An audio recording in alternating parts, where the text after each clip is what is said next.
What's up, Matt from Urchfab. In this video I'm showing you some rust repair techniques and some sheet metal welding basics.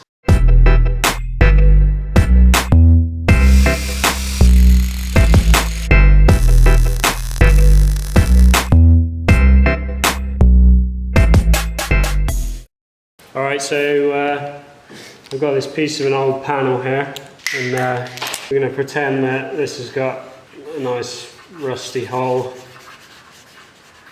in it. So I'm going to show you how I would cut that out and repair it so you can never see that it's been repaired and it's not going to rust again. So the way I'm going to do it is I'm going to butt weld the new piece into the old piece, which is where you lay a piece in completely flush, weld all the way around, and then sand off the weld around the outside so you can never see that it's been repaired. Right, first thing I need to talk about is, like, I'm using MIG for this. You could do it with TIG. The setup on your MIG makes a massive difference to how easy this is or difficult this is going to be, depending on what gas you're using and what wire size you're using. So if you're solely just doing sheet metal repairs, you're restoring a whole car and you're looking to like set your welder up for doing that, you want to go for 0.6mm MIG wire and a CO2 argon mix with a higher argon content than your average MIG welding gas. I'm not sure the exact amounts, but it's somewhere around 90% argon, 10% CO2.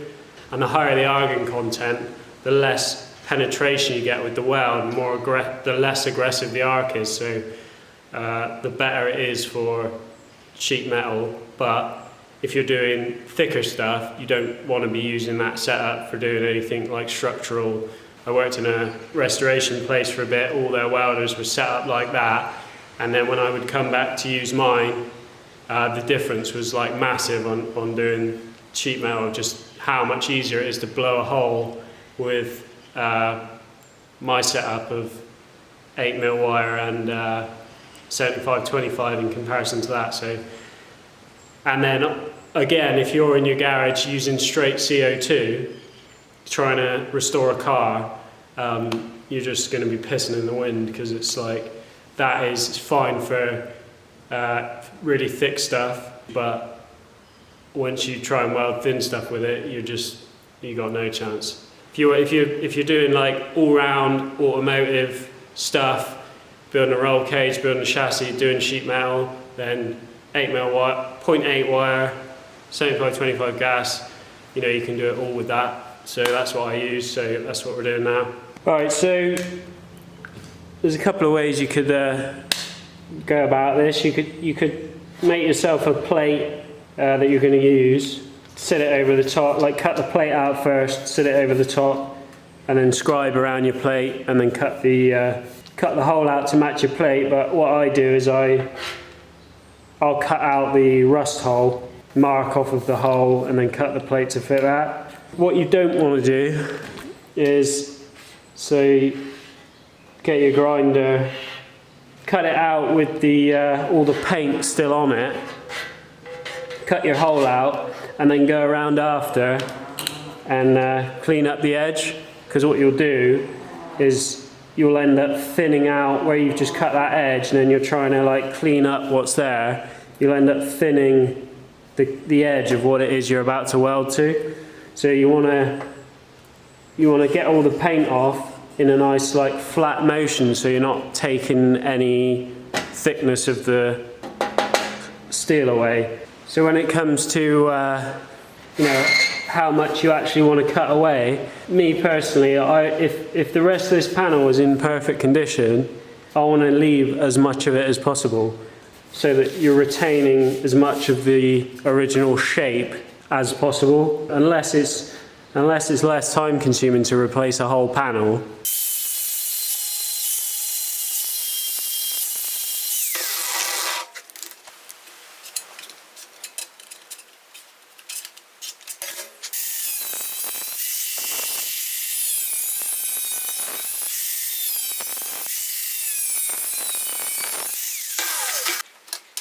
so you could use that to trace your new patch onto your new piece of steel, but unless you're good with the grinder, the chances are that's not going to be an exact fit into there if you've sort of mullered the edge when you've cut it. So the better way to get it more accurate is get the trusty old cereal packet. You're just going to lay it over, make sure it's not moving anywhere, and then get your fat sausage fingers and just push it.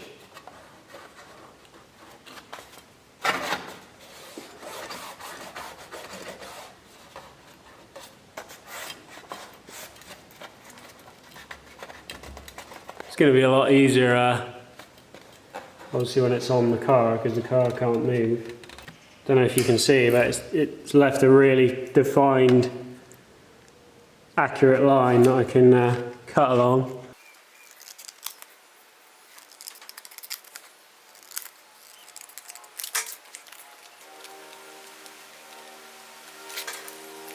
Right, so there's our little template. So if you're doing marking out on sheet metal, I'd always recommend using a scribe or just something really sharp rather than a pen. It's just so much more accurate. You can cut along your scribe line rather than a Sharpie. You know, you could cut either side of a Sharpie line and end up with something that doesn't fit. Whereas when you've got a scribe line, you know exactly where you need to cut. It's just a lot more accurate. We want this so it's going to fit inside the hole, maybe even with a fraction of a gap, because we're going to be sanding most of the weld off. A tiny little gap is actually going to be better. You're going to get more of the weld sunk through right to the other side, which is what you need. I'm going to cut basically right on my scribe line, and then that should fit straight in.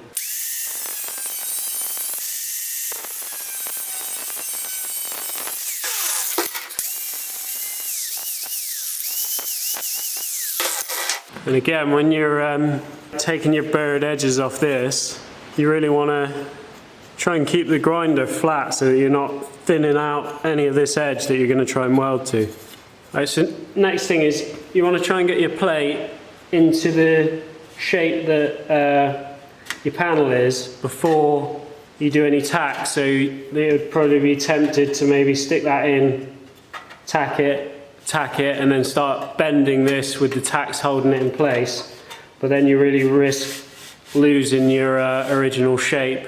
So I would always say try and replicate the shape first, get this panel to fit as well as you can, and then once it's like nearly there, you can then get a few tacks in and work it a bit more. So we've got basically a curve over this way, with it slightly increased on this corner. Pretty much do that by hand.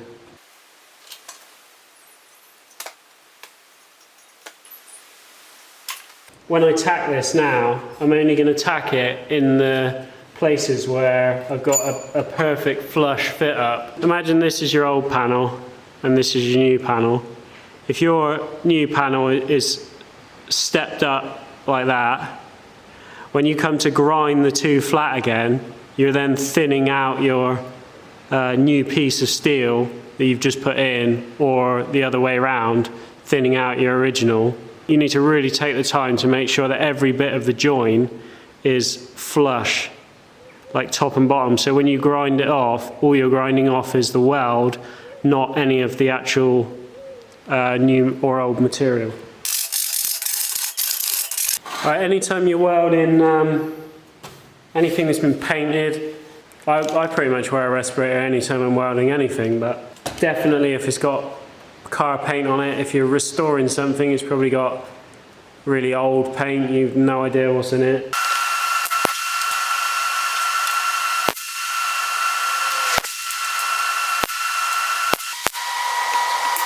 I've only tacked the positions where I had like perfect flush fit up. If this is a panel that you can get in behind, then you're laughing. You can get in with a hammer and a dolly.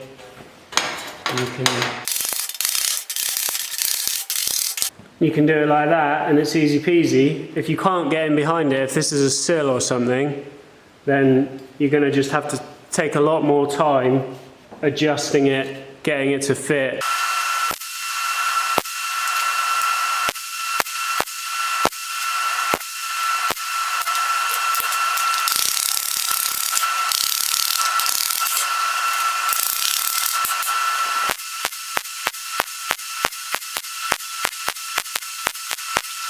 Right, so I've got that to a point where it's flush everywhere, all the way around.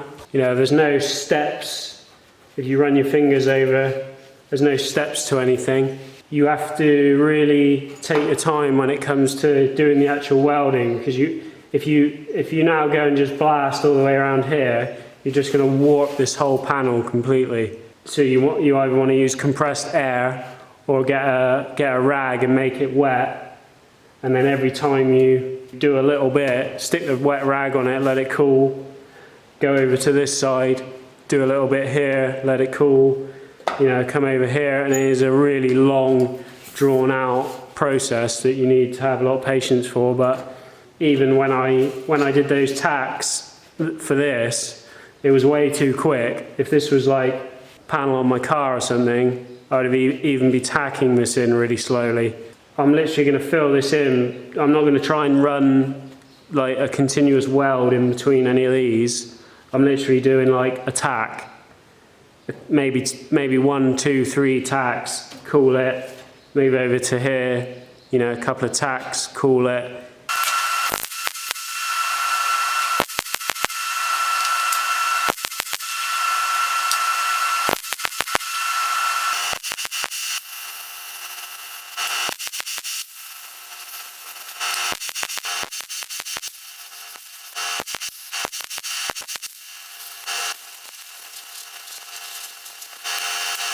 So got that all welded in. Probably still too fast, faster than you want to be doing it. You really want to be taking as much time as you physically can take on it. We're not worried if it looks like dog shit, because we're grinding it all off anyway. So when it comes to sanding this flat, you've got to take as much time as you did with welding it. And if you've got a worn out flap disc, then you're going to end up putting more pressure on to take the material off, and you'll end up putting more heat on. So you want a new flap disc, or knock the top of it off with a grinding disc, just gently. You know, doing it same as you're doing with the welding, doing a little bit over here, let it cool, a little bit over here. You're just trying not to just ram a load of heat into this. What you can do is, as you're getting this flatter and flatter, when it's nearly there, if you are in a position where you can get a dolly behind it, you can work it with a hammer and dolly as you're going with the flap disc.